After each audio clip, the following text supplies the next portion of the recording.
90% of ad campaigns I've built, been involved with, analyze, the videos will perform the best, even if they're really, really short. I think it ultimately comes down to your personality type and your resources that you have with time and money. Organic is definitely getting harder. Certainly in the older channels that exist, you want to actually use the AI and the machine learning by letting Meta use its magic and giving it a bucket of content to actually go out and get you the best results.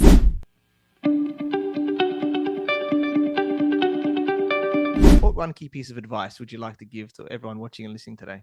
If you are listening and you're in business, you know that this is a mindset way of living that you just have to keep going. Hello, and welcome to the Business Growth Show, where I interview successful entrepreneurs on all areas of business and how to utilize them for exponential growth. My name is Nathan Cassiotis. I'm a business growth expert, investor, and international speaker where I help business owners grow and scale to create wealth and freedom.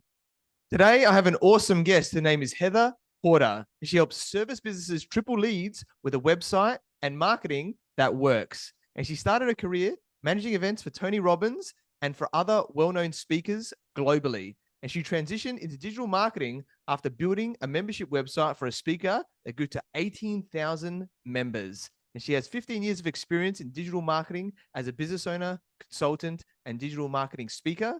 She's the founder of Website Love, a website development and social media agency. And she's an Amazon Kindle #1 bestseller, co-author of 4 business books, and host of that social media show on the Bizversity business app that is used in over 100 countries. And plus, she hosts the podcast, The Hustle Rebellion. She's also one of 4 Meta, formerly Facebook, certified lead trainers in Australia, where she teaches on behalf of Meta to businesses around Australia. And Heather teaches digital marketing at the University of Sydney Centre for Continuing Education. Plus, she's a volunteer on the Community Engagement Committee for the Hornsby Ku-ring-gai Women's Shelter, where she assists with digital marketing. Welcome, Heather Porter, and thank you for being on the Business Growth Show. So nice to be here. Thank you for the amazing intro. Hello.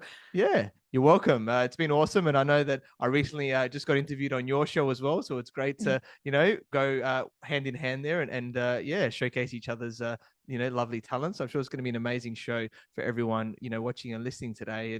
And you are a successful entrepreneur. So for those people that don't know who you are, just introduce yourself by telling us a little bit more about you and your journey. Yeah, I would love to. I think like many of us in business, we fall into it. We don't necessarily wake up one day and go, I want to be an entrepreneur. I know I think you do, or you did, but not necessarily me. I was, like you just said, I was working with speakers like Tony Robbins and doing that whole thing. And right around the time Facebook was on the rise, and like I said, I built a membership site. Things got really exciting in the world of digital marketing. And I was really bit hard by that bug of the one-to-many model, where I suddenly built this membership site. We had 18,000 members for a speaker I was working with. And I was like, man, this is some cool stuff. Like, I'm really liking this. So I'm going to hang up my event manager hat, which I was doing at the time, running these huge seminars all over the world for speakers, put my hat away. And I'm like, I think I'm going to go this direction. I'm kind of burnt out from all the travel. Let's just go this way. And then that's when I ultimately started my digital marketing journey. And to be honest, around that time in my life, one of the speakers I was working with, he actually went through a mental breakdown. He went through burnout. And so I was actually pushed out really quickly to transition from running his events to, okay, I got to put food on the table. And so everything kind of just came together at one go. And that's how I started my accidental entrepreneurial journey, doing digital marketing back in the day. Yeah, cool. Amazing insights there on how things go and seem to be, the transition, but amazing experience there. And then now to be able to, help a lot of other people to grow in the digital marketing and meta space as it's grown a lot over time. So It let's get has. into it now and let's talk about digital marketing, right? Because I know every business owner, has this on their lips about, how to do this. So I guess let's first talk about some mistakes because I think there's a lot of mistakes that people make in this area. So what are some of the biggest mistakes that you're seeing businesses make when they're trying to implement, digital marketing strategies? I think like there's two things that come to mind quite quickly, and one of them is not looking at the data, and that we can go in different conversations with that, but ultimately to simplify that would be that you're not actually looking at your numbers, or you don't even have them set up properly. So you might not have like Google Analytics set up properly or even understand how to read it. I mean, most people don't. It's challenging, but you literally don't know. Okay, well, this is how many people I'm getting on my website. This is how many people are actually converting or filling out my contact form or calling me. So you don't actually have the data mapped out, and also you don't know how to read it properly. That's a huge one, because if you don't have that information, you don't actually know what works with your campaigns. And then the second big mistake I find is giving up way too soon. So people will be like, okay, I'm gonna chuck an email out there to my email list, and oh gosh, no one did anything. Okay, that just must mean it's not gonna work. Or I'm gonna, give Meta ads a go, or I might do some Google ads. Look, sometimes, not often, but sometimes people have that luck, right? Where you launch something, it's like boom, people want it and they're responding. But the majority of time, marketing is a trial and error process. You're literally just looking at your numbers, trying to not get attached emotionally and going, oh, well, they didn't like that. Okay, move on. And keep testing and keep trialing until ultimately you come up with an offer or something that works. So yeah, those I guess are the two mistakes: is just not understanding your data and looking at the metrics or even knowing what to look at, and then giving up too quickly. Yeah, I love that. Completely agree. I always tell my clients that marketing is testing, and be in it Yeah. for the long haul, right? Be in it for like 6 months, doing a lot of different tests, because you got to see what works, because every business is different, right? In the end. Spot on, spot on. And seasons, right? Seasonal changes, and there's times of the year when there's more competitors or not. And I mean, it could just literally be a tweak of your targeting or just how you talk about what you do. Like I know you would know marketing hooks, but yeah, no, it's exactly right. I'm glad you said that as well. Yeah, definitely. I love that. And let's talk about a multi-channel approach here as well, right? Because Sure. Meta's technically multi-channel now with Facebook, Yeah. and Instagram, and I guess the importance of that, right? To integrate, I guess, digital marketing across multiple channels as well. So important. And do you know, it's actually one of the biggest things that I talk about and get asked about when I'm teaching at the University of Sydney's Centre for Continuing Education, which just ultimately is like an upskilling department of the university. So we'll have anything from startups to like big corporates sending their marketing team in. And ultimately everyone has that same question. It's like, Heather, like where do I market? Where do I begin? How do I get better results? And it is, as you said, omni-channel, multiple channels. And the reason why is there's this sort of saying in marketing called the rule of seven. And it's changed. Like it's more like the rule of 35 last I checked. But the rule of seven essentially states that it takes at least seven touch points for somebody to take action with you. So if you imagine that somebody's going to get online, perhaps maybe they hear about you and they Google your name, and then they go to your website, they're on your homepage. Maybe they click on your Instagram link from your homepage. Now they're over following you on Instagram. Maybe they then see an Instagram reel, and then maybe they remember, oh, that looks interesting. Maybe I should Google them. This time they look at your Google reviews. Now they go back to your website, they get on your email list. Maybe they get an EDM or an ongoing nurture sequence. There's multiple touch points, and it happens across different channels: Facebook, Instagram, maybe TikTok, maybe Google and Google business profile and reviews, maybe your website, maybe your emails, maybe word of mouth, referrals.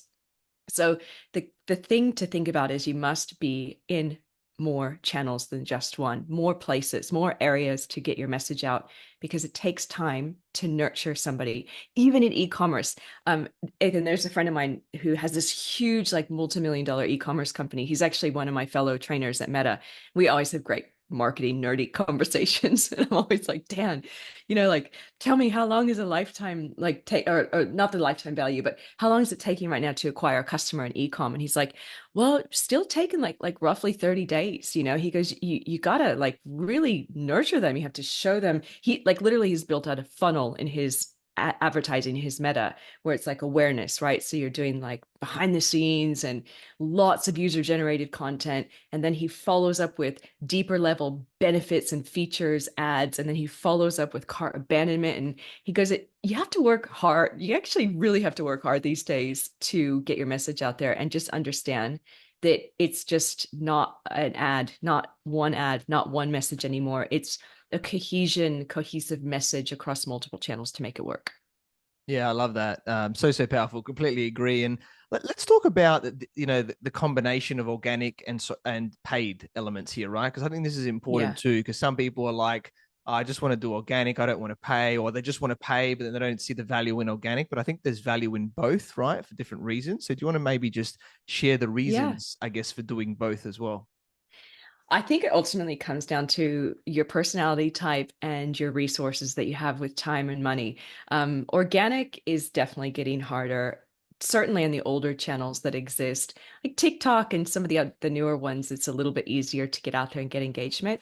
But organic content means that you must be committed to doing good, ongoing, interesting content. Now, if you like to be in front of the camera and or have team that are happy to do that, and are happy to be creative and try new things, then absolutely you're going to find organic content easier. Um, Paid, on the other hand, is more strategic. So obviously you're spending money, but you're able to measure and test, as you said earlier, which I love, test and measure what is working through your messages by seeing what happens. Like, are you getting leads coming in from the ads? How much does it cost to acquire a lead? Are you getting sales? How much does it cost? So ultimately, I would say depends on budget, but the easiest place to start would be paid because you get immediate results and you can test and measure. Where organic is more of a long-term play, and it can be harder for people that are not as happy, I suppose, creating content than not. But I will flag this with you. There is a company that I came on board with recently. They do wholesale services and manufacturing for fashion, essentially.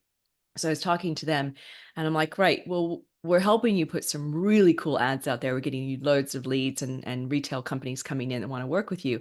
But you go to your organic, so you go to your Instagram or your Facebook, and you guys haven't done a post for 6 months.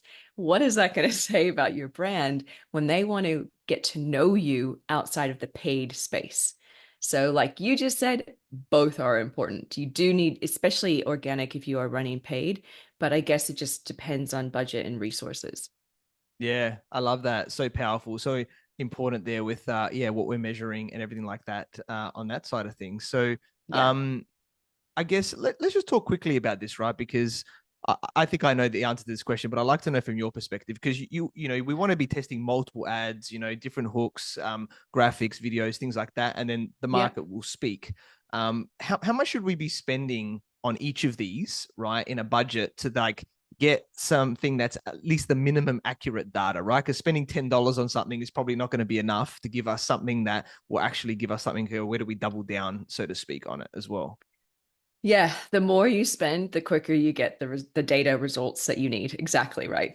I guess so. With that said, or ideally, if you can start with, $50 a day minimum. We're just talking Meta, just that channel, by the way.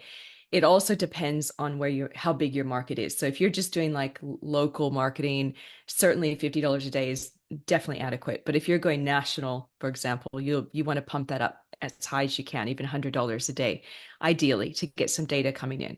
And when we say data, we're talking about how much does it cost to get the thing that you want to have happen, aka a inquiry form submission or a free resource download. The quicker you pay, the more results you get. But what Meta actually says is on average, it takes roughly 5 days to ultimately know how much it's going to cost you to get that objective that you set in your ad campaign. And even a step further, what they like to see is 50 of those particular things or objectives over that 5 day period. So, for example, in a perfect world, what you would do is you set up ads, you spend enough money where after 5 days, you get 50 sales or inquiries, form submissions, downloads, whatever it is that you're promoting. 50 of those within 5 day period, that gives enough data happening to know how much it's going to ultimately cost you to acquire the lead or do the thing that you want to do.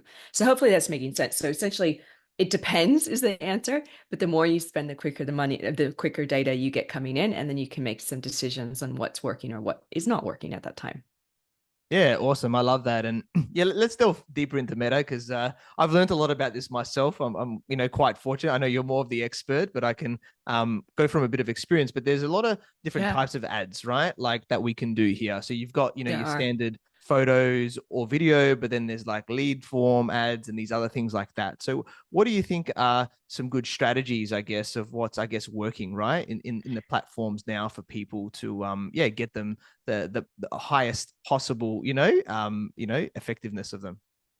Yeah, love it. So I'll go really quickly because I don't want to forget this point. You just spoke about the lead form ad. There, and then I'll talk a little bit more longer play strategy. So the lead form ad is essentially a type of ad that you can run on Meta, as you know, that is where people can fill in their details directly in a form to get you to contact them, to get a freebie, whatever that is. So you can get the cheapest leads possible with that objective or that way of using the ad. However, they're not necessarily the most qualified. And the reason why actually is because it's really simple for somebody to go, oh, that sounds cool. And then they go, yeah, fill in my details directly in the ad using the actual merge fields that Meta has on file for you. So it's like it'll pull in your name and your email address or whatever and put that in there.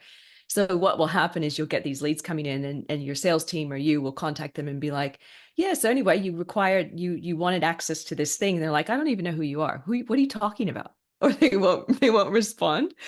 Whereas if you send somebody to an off platform, it's going to cost you a little bit more, but there's extra friction, which I know is not always bad in the space of digital marketing, or not always good, extra friction. But in this case, it's actually good because you get people off platform. They hit a page on your website, aka a landing page, and they essentially have to take an additional step to consume that content, remember where they are and your brand, and then they'll fill out the form there. So leads can sometimes double the cost to acquire a lead, but you tend to find, not in all cases, but I tend to find that the leads are more qualified and will get back to you and actually be more responsive by taking them off the actual apps or platforms. But as with all marketing, like test and test and test, because there are some circumstances where a lead form can work. But with that said, long play, what's happening? So it's funny. I'm actually going up next week to speak on this topic for Meta up in Darwin, of all places, to the local communities up there, business communities. And we're speaking about Meta's AI. And I don't know if you know this, but you guys can go to meta.ai and it's actually its own website that's like ChatGPT, where you can engage with Meta's AI. So Interesting. it's interesting.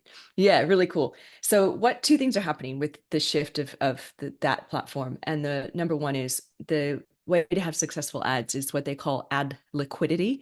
And liquidity of ads is essentially where you pretend like you have a big bucket and you in that bucket you put like 5 videos, 5 animated GIFs, 5 images, you put like 5 or 10 captions or the text that supplements the ad, a few headlines, whack it in there for good measure, and then you go, here, Meta, here's my bucket of content.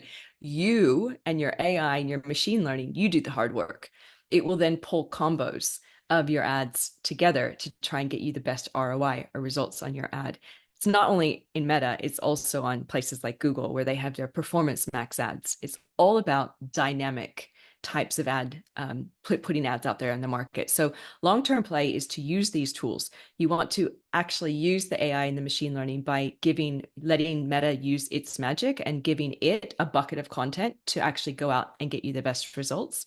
But secondly, the funnels always will work. They're not going anywhere. When I said right at the start with my mate Dan, I was talking about his e-commerce company, but literally you want to think in terms of ballpark 3 campaigns at any given time. One is top of funnel. And I know you know this stuff, so I'm preaching to the choir, but you have the top of funnel awareness, get your brand out there, that rule of 7 concept, get out there to people, meet them where they are with valuable content and education and behind the scenes, user generated stuff. Then you move middle of funnel where you're trying to get the traffic to do something with you on your website, for example, or a lead form ad. And then you do more of the bottom of funnel stuff where you're literally retargeting, getting people to increase their spend with you, stay loyal to you long-term of advocates and sort of referral partners of your brand as well. So there's a couple little ideas for you in what you could do to get some good success in that platform. Yeah, awesome. Love it. Very valuable stuff there. And I think the biggest one for me, I'd love to hear from your perspective, is around the Yeah. targeting, right? Is the targeting Yeah. side of things. So I think this is where the magic happens, in that area there. And from what I've seen, right, there's things like interests or job titles, and you could do a whole variety of things. And I've always thought about, do I just add heaps of them? Do I add less of them? Like, things like that about what's going to be better to get, for example, business owners or something like that, whoever you want to target, right? In that particular Mm, area there, because there's so many renditions that you could potentially do in the targeting. So I'd love to know your so thoughts, true. maybe tips or something around that targeting side. So I always test three audiences at a minimum when I'm initially doing ads for targeting. So ad audience number one is I take mine or the client's email list, preferably of their customers. So they're paid customers, and you put in the CSV spreadsheet a column which is their value. So the value of that customer, essentially what they spent with you. So you have the CSV file of their first name, last name, their email address, mobile number, whatever you have on file for them, and you upload that. And then you build a lookalike audience off of that audience. So essentially, you're telling Meta, okay, take all my customers. We already know these are the people that spend money with me. Now go find other people with common interest behaviors and demographics. And now I want you to build an audience of them. So that's audience one that I test. Audience two is full broad audience. So we're using the AI tools. It's called Advantage Plus audience. So when you're building your ads, essentially in your ad set level, you're sort of saying, okay, well, yeah, here's my suggestions. I want them roughly in this age bracket. I want them to be in these areas. And if you're promoting in Australia, you might just do, like a city or state or postcode or whatever it is. You give them that basic targeting. And then I might chuck in one or two interests, high level. So for example, like in the space of business, it might be Facebook page admins, because we know they're owners of businesses. And maybe it is maybe a piece of business software. Like I only chuck in one or two, very broad. And I literally let Facebook do its work, its magic. And then I'll do a third audience, which is more targeted, like you said, where I like start to go a little bit deeper with my own targeting. And I'll go, yeah, okay, so they're into Salesforce, or they're into like HubSpot, or they're Facebook page managers, or they're into small business behaviors, like some of these targeting options that we have. Between those three, you'll then get an answer of what works. And so you're using AI, you're using your own brain, saying these are the interests I think, and then you're using your actual match audience against your current customers. Do you know what? Seriously, to this day, I can never pick what's going to work. I have no idea. It will totally change for the client. It sometimes look like it just totally depends. So that's why you want to test and you want to see what's going to work.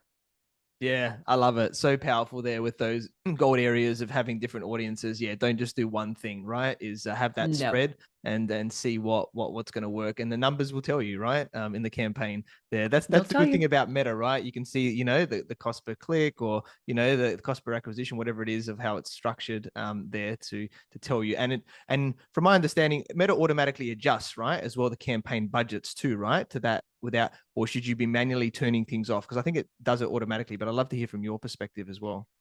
Yeah, I mean, it depends on your settings as well. So yeah, you have your lifetime value that you can set, or your lifetime budget, I should say. So essentially, you might say, I want to spend $500 in the next 7 days. It'll just ebb and flow it to keep you in track, or you have your daily amount that you put in there. And let's say you set that as your campaign budget, then it will automatically start to try and find ads or audiences that are going to perform the best for you in that campaign, and it's going to start to push the budget in those directions. But if you want more control, then you control the budget yourself in the audience level or the ad set level. And you're essentially saying, no, no, no, I want to control this. I want to have like $5 a day on each of these to test. So there's lots of different ways of setting your budget in there. And ultimately, if you go full Advantage Plus, which is literally going campaign, here's how much I want to spend, you decide. Meta, you just decide, here's all the audiences I want to test and ads, here's a whole bunch of everything for you. You just do your thing. That's like really being hands off, but then you can be quite hands on and control how much you want to spend in each one as well. So it just depends. There's a few settings in throughout the campaign build that you do. Yeah, nice. Yeah, I guess it depends on what stage you're at with the testing and doubling down and everything like that as well, right? So Absolutely. Yeah, because if you've already tested, which I recommend you do, like we just said, then you get the answers to that and you can scale. And then that's where some of those tools come in, where what works, and you can kind of let Meta just push money where it even is going to boost it further for you. yeah, definitely. Let's talk about video content now, right? Because I think the stats are Yeah, that more people are consuming video, right, compared so to true. other things. So from from both sense, but I guess even more so from a paid ads perspective, is it more important now to do more video content, like to be able to show up compared to just having an image, right, of something there that you're doing as well? Love to know your thoughts on that too. Look, in 90%, so 90, big 90% of ad campaigns I've built, been involved with, analyze, the videos will perform the best, even if they're really, really short, like little animated GIFs, almost little videos, for a couple of reasons. The first one, what I love is that if you're thinking a marketing funnel and how it works, your initial video content that you put out as ads, you can basically build audiences of people that are watching those videos. And I love that because they're showing intent. They're hitting play, they're watching your content. You keep building audiences of people watching your content, and then you can do conversion ads to them. So it's a really like non-sleazy, easy way of giving value and then just retargeting people based on the cool video content that you're putting out there. I'm like, I did this with my podcast for a while. I built up this huge audience of 100,000 people that were watching our podcast content, just like pure value content. And whenever I want to put out an ad campaign, I just go to that audience and they already know me and they're exposed through really valuable content. So the video content allows you to do that because you can build that momentum in the audience and the brand trust, and then you can retarget people that watch those videos. But ultimately, I find as well that just in my testing, it allows people to experience your product or service and your energy way more than a photo could ever do. I think photos have a time and a place for deep level retargeting, like last chance, 50% off, like you stick the graphics together. But definitely top of funnel, middle of funnel, I am really finding videos work well. And short, just short. You guys don't have to go crazy on them, 60 seconds or less, really. Yeah, awesome. Love that. So true. And yeah, the benefits of doing it. Awesome. Let's talk about websites now, right? Because I think Yeah, it's like the digital shop front, right? Basically of our business. totally. Yeah. So and I know you talk a lot about optimization, which is important, right? Yeah. How to get it really Yeah. there. So do you want to maybe just initially talk about what are some of these critical elements, right? To have a well optimized website for converting into whatever that is. Oh, for sure. So back to the data. First, you always want to read what the market's doing, right? So I look at two things. I always look at like the equivalent of Google Analytics or whatever analytical tool that company's using to capture how many visits are you getting, what are your most popular pages on your site, what are the exit pages, all of the good data. How much time do they spend on the site, how many pages do they visit per visit, that stuff. Then I like the visual side. So putting on what's called like a heat map. So I love Microsoft Clarity. It's free. It hooks in with your analytics. It is really easy to read. And essentially what that shows you is the visual movements of people on your website. So not only do you have the hard data, you can see how much time spent on site, etc. You have the visual aspect and you can see how far down a page does somebody scroll. What are they what are they actually looking at through the hot or heat maps, like little hot marks on the map, so you're able to see what people are doing. And to give you a really cool example on this, so I was doing some consulting for this huge company that does construction, and they focus on cranes, like we're talking cranes that build high rises all over the world and then some. And so first things first, we went to their website. So we look in their analytics and we're like, well, where are people actually going? And they're like, oh, we don't know. We haven't looked at that in a while. We're talking, this is a huge, huge multinational company. I don't know where are they going? And so we look, and naturally they're going to two pages on the site. They're going to the main cranes page and they're going to the case studies page. No real surprise. But when you look at this data differently, you realize that these two pages are actually 2 to 3 levels deep, hidden in the navigation menu. So if this is where people are going and you can't even access it at top level navigation in the menu, you're making people work very hard to get to the content that they want. So that's step one. We realized, well, we'll just move the content, like move the pages, top level navigation. Step two was then analyzing on those top traffic pages visually, well, what are people looking at? So they just scroll right to the bottom to look at testimonials. No surprise there. So then you take the visual cues and then you move content around to allow people to see what they want quicker. And then you look at what they're clicking on and bring in more call to action buttons or better links. So that's kind of, I guess, a big picture, just quick story of what I mean by optimization. But again, back to the data. What are people clicking on? What are they doing? And how do we first improve that so it becomes easier for them to access what they want. Once that's underway, it's like, well, let's test some new things. Let's just sort of see, if we start to change button colors or messaging, can we get better results? And oftentimes what I'll do with that is pair it with ads. So then now I'll go back to the ads table and I'll go, okay, let's keep testing headlines and captions. Let's see what people are interested in. And then you pull across your winning content from your ads, and then you start to incorporate it in your website on those core pages. Because now you know what the market's clicking on. They put their, they're clicking on, you're spending money for those clicks. You have really great data, so you can use that in your actual rewrite of your content. Yeah, makes a lot of sense. Conceptual implementation, right? Take it from one part and put into another, as I say, makes a lot of I sense. know, and I know you live and breathe this stuff, which is so amazing. So I know you're like, yeah, this is exactly how you Yeah. grow businesses. So you don't just go, yeah, I have a really cool idea and let's put it out there and not measure it or not, it's all about business growth. It's like the fundamentals, isn't it? It's just brought into more of the marketing side. Yeah, definitely love it. Let's talk as well of websites about mobile optimization, right? Because the stats are that the majority is right mobile. So, what are some key things that we need to be sure of when we're looking at it from a mobile perspective? I guess for that experience as well. Yeah.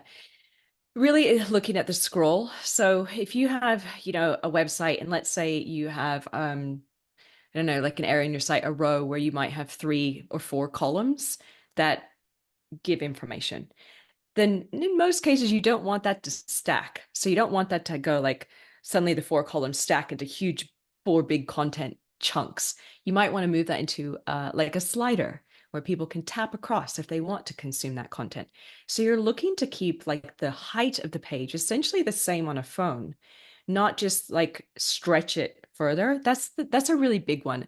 And I remember I was doing a really cool project for a university in Victoria, like a private university. And we did a lot of analysis on their pages. And when I came on board, that's what they were doing. They literally had like these pages. I kid you not, it would take you 10 minutes to scroll down like a new student page because they literally just had on their mobile version, they had like tabs.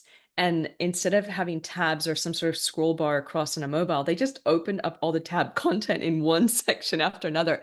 I'm like, guys, okay, wait, who's your target market? They're like, 18-year-olds. I'm like, where are they consuming content from? They're like, the phone. I'm like, when was the last time you looked at your website on a phone? They're like, oh, oops, good question. So yeah, like that is, it's how do you strip back things more. You can definitely have different versions of different content blocks, and I highly recommend that you do that. And then, yes, use your heat mapping software to see what are people actually tapping on, scrolling, how far did they get down the page? Is your most important content too far down the page? Just keep an eye on that too. Yeah, great tips. Love that as well. And I guess one other thing that I know is important on a website is SEO, right? Make sure that we're being Yeah. found on there. And I guess you've got blogs that can do that. You've got standard SEO. So do you want to maybe talk about what we should be focusing on? Because things are changing as well, right? Online So to make sure fast. that we can be fast. Yeah. Yeah. So I guess back to SEO fundamentals, we have 2 types. We have on-site and we have off-site. So we have your on-site, which is essentially your website, right? So it's like going, okay, what are people searching for, and making sure that all of your pages on your website are optimized for that. And there's different types of pages as well. So you have your brand pages, which is like your homepage, or your about page, where people might Google your name and then they'd find your about page, or your business name, they'd find your homepage. But then you have your deeper level pages, which would be like the services that you offer, for example. You also have even deeper level pages from there, which would be your blogs or your location pages. So, and I still, let's talk location pages really quickly. This is another fun one because some people are like, oh yeah, those don't work. But do you know what? Seriously, whenever I go into Google Analytics, I'm always surprised with businesses. I'm like, look, there's where your traffic's coming from. It's a location page, meaning if you're a local business, you say you're a plumber, you might have like 5 different suburb pages, like, North Shore, Sydney, plumber. That if they're Googling that, then that is a page that's highly optimized for that keyword phrase, North Shore, Sydney plumber. There's a jeweler I did work with, and all his traffic was coming in from suburb pages. I was like, there you go, proof it works yet again. So you have your location pages, which would be for local businesses based on, suburbs or areas people are Googling something in this suburb. Then you have your blogs, like you just said, which is essentially more, I say, kind of awareness marketing or consideration marketing. So it would be the content that people are searching for, how to do this or how to solve this problem, or best beauty tips, for example. And you want to have blog posts that answer those questions, because those are the pages on your site that you can expand on through longer tail keywords, and keywords that are actually problem solving keywords versus your brand or very basic locations. So that's your on-site. So you want to have all these pages working as a nice little ecosystem with different types of keyword phrases. Then you have your off-site, which is more, focusing on your Google business profile and your Google reviews and making sure you're listed in directories like business directories, and seeing if you can get links back to your website from articles. If you do podcast interviews, getting links back, contributing on other people's websites. And ultimately, over time, you want all of that happening while you're aging your domain, because your authority of your domain's also very important. And so that's how long your website's been around. And also, are you getting good backlinks and people talking about your business? So it's all important. Most businesses can easily do the on-site stuff themselves with content. And oftentimes you might want to hire an agency or somebody or VA to go off and try and get the backlinks into your website. Yeah, awesome. Love that. So very valuable there on being seen, right? Which is so important when people are clicking. Let's get Totally. into marketing systems now, right? Because I know this is another thing you speak about, and it's really important. So, and this is how we automate things a lot in the background instead of having to do it manually. So, what I guess software tools or things can you recommend? I guess initially for people that are thinking about, okay, I've got all these things. How do I automate it as much as I can? So two things. First, your SOPs. So where are those systems and procedures documented that you're doing in your marketing? If you're new to marketing and you don't have them yet, well, now's the time to start to map out what you're actually doing.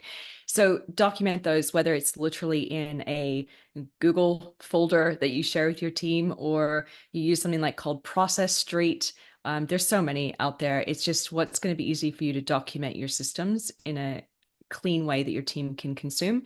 So once you have that, then you want some sort of project management tool that you can actually then use, a task tool, basically, right? Where you have your different templates and your different marketing projects laid out for your business, whether that is a content marketing plan that you have and you follow as a team, whether that is your ads plan, whether it's your marketing reporting. But you need to have some sort of system where your various team members, outsourced, internal, VAs, yourself, are held accountable, and you basically know exactly step by step what you should be working on for each area of marketing. So between the two, you're mapping your processes, and then you're actually able to manage a team and yourself and hold yourselves accountable with the data. So those are the big ones. And then I guess the main one off of that is your reporting structure. So how are you going to do your reports?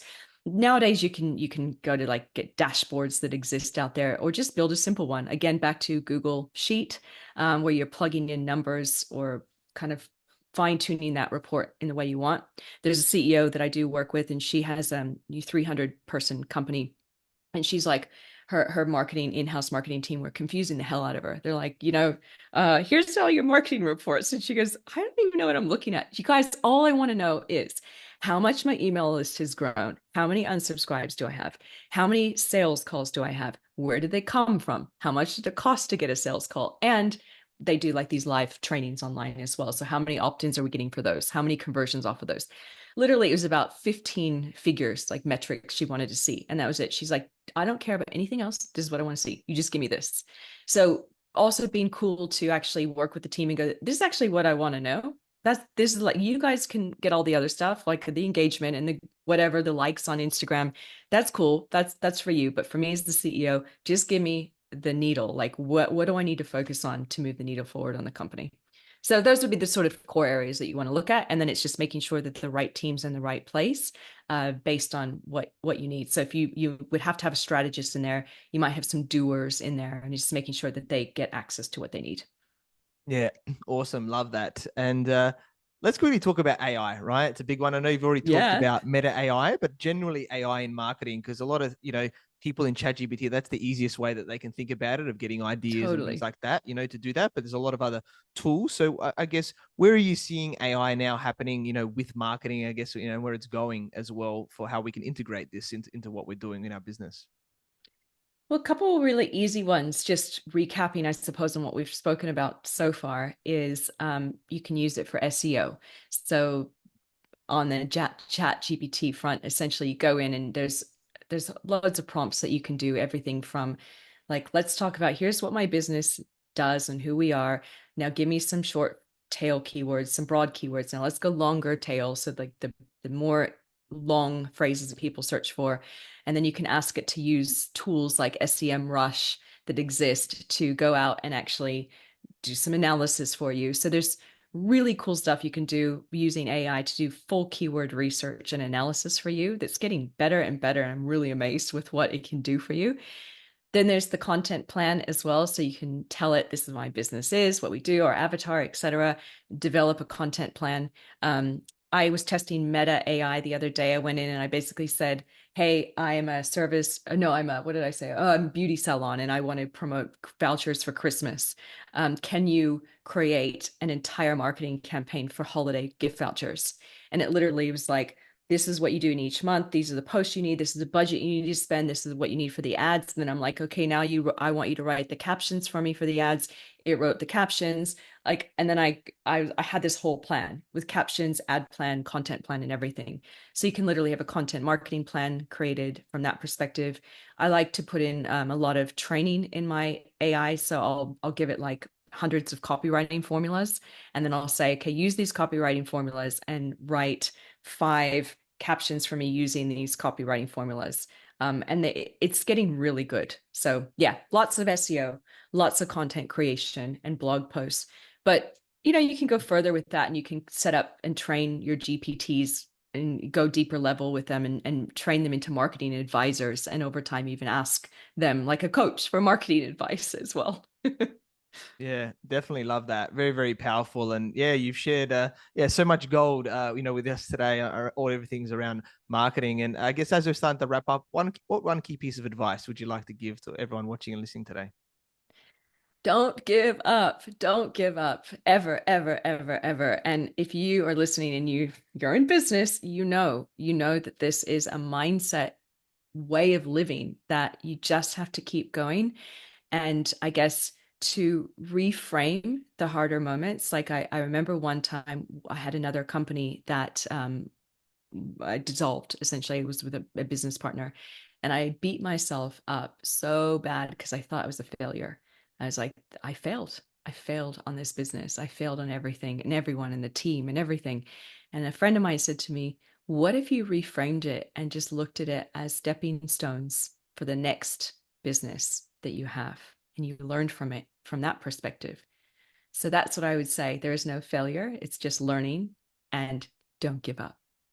Yeah, awesome. Completely agree with that. Love that stepping stone analogy there as well. Keep moving forward. So, yeah, we connected through our networks. I learned about your awesome journey from, starting your career in managing events, for Tony Robbins and other well-known speakers globally, now being in digital marketing, as a business owner, consultant, and digital marketing speaker as well. Amazing woman, so knowledgeable. You shared so much gold with us here today, and I'm sure you continue to help service businesses triple leads with a website and marketing that works. Very grateful that we connected, and being on your podcast has always been a pleasure, and look forward to continue working with you. So how can people find you and get in contact with you? So easy. Websitelove.com.au. Contact. Just go to contact or come to me. And I also have really great free resources over there. It's just says free resources in the menu. Click on that. Either way, that's how you can get to know more about me. Definitely check out Heather there. Website Love, great website name as well. That's there, and works out well to make it, take your marketing to the next level in your business. It's been a pleasure interviewing you. Thanks for being on the Business Growth Show. Thank you. And thanks everyone for listening and watching as well. Thank you for watching and listening to the Business Growth Show, where we talk about everything on business growth. And please like, subscribe, and leave us a 5-star review. You can find me on LinkedIn, Facebook, Instagram, and YouTube as Ethan Cassiotis, or visit my website, ethancassiotis.com. And if you want to grow and scale your business, you'd reach out to me on any platform to see if we're a good fit. So until next time, remember that our business grows when we learn skills and take action using them in spite of fear. So let's create wealth and freedom together.